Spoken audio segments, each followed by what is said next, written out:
zastupitelstva obce Prameny, na které vás i přítomné členy zastupitelstva vítám. Zasedání zastupitelstva bylo na dnešní den řádně svoláno. Informace o svolání zasedání byla zveřejněna od 4.6.2025 na úřední desce společně s programem a byla taky zveřejněna na webových stránkách obce.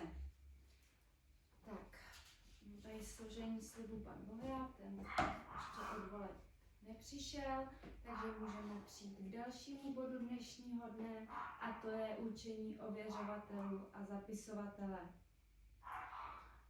Za ověřovatele dnešního zápisu navrhuji pana Josefa Pagáče a Vandu Rosenbergovou, za zapisovatelku navrhuji Lenku Šatovou. Má někdo jiný návrh? Nemá, takže já dávám hlasovat o usnesení ve znění. Zastupitelstvo určuje ověřovateli zápisu Vandu Rosenbergovou a Josefa Pagáče a zapisovatelkou Lenku Šatovou. Kdo je pro? Kdo je proti? Kdo se zdržel? Nikdo. Výsledek hlasování usnesení bylo přijato. Nyní můžeme přistoupit k ověření zápisu z minulého zasedání. Tady se zeptám pana Dolanského a paní Rosenbergové, aby sdělili, zda zápis přečetli a ověřili svým podpisem. Petr. Já jsem zápis přečetl a podepsal. Zápis jsem přečetla, podepsal, souhlasím. Děkuji. Návrh programu dnešního zasedání byl spolu s informací o konání dnešního zasedání zastupitelstva zveřejněn na úřední desce obecního úřadu a elektronické úřední desce a taky ho obdrželi všichni členové zastupitelstva. Na programu dnešního zasedání je jeden bod a tím je informace starostky obce. Než dám hlasovat o konečném znění programu, dávám možnost zastupitelům se vyjádřit, nebo pokud chtějí, můžou program dnešního jednání doplnit. Nikdo nic, takže já dávám hlasovat o usnesení číslo 2. Zastupitelstvo obce schvaluje následující program dnešního zasedání, informace starostky obce. Kdo je pro? Kdo je proti? Kdo se zdržel? Výsledek hlasování usnesení byl přijato. Tak, já nebudu zastírat, že jsem dnešní zasedání zastupitelstva svolala hlavně proto, že ze zákonných důvodů se musíme sejít každý 3 měsíce. Takže hlavně kvůli tomu se dneska tady setkáváme a ještě bych chtěla říct nějaké informace, i když ne tak podstatný.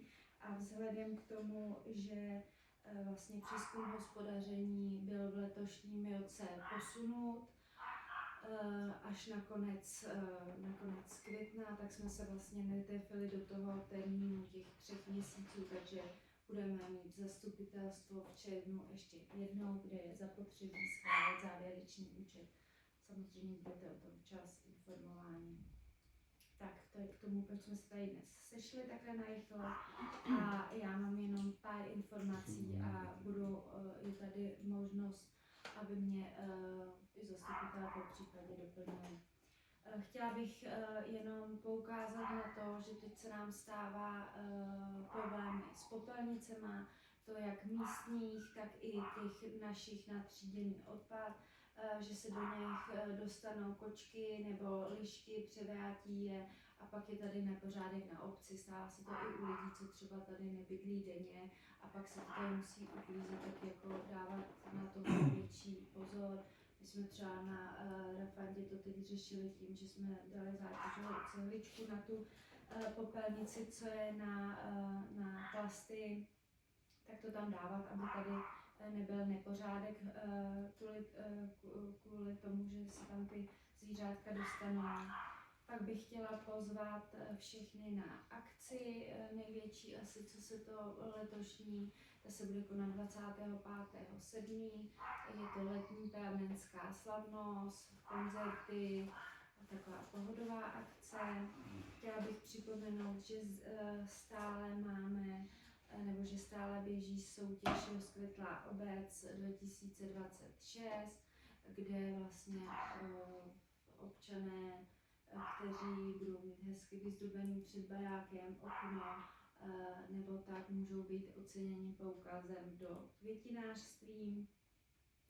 A co teda hlavní informace dnešního dne, protože tady byl takový menší rozruch, kdy já jsem dala vlastně na svoje facebookové stránky příspěvek o tom, že byl z řady v tu dobu občana Kladské, nyní už občana Pémenu znesen podnět na prodej vlastně pozemku za Okály, kdy tento občan podal podnět na ministerstvo vnitra, aby zkontrolovalo celý ten průběh toho prodeje.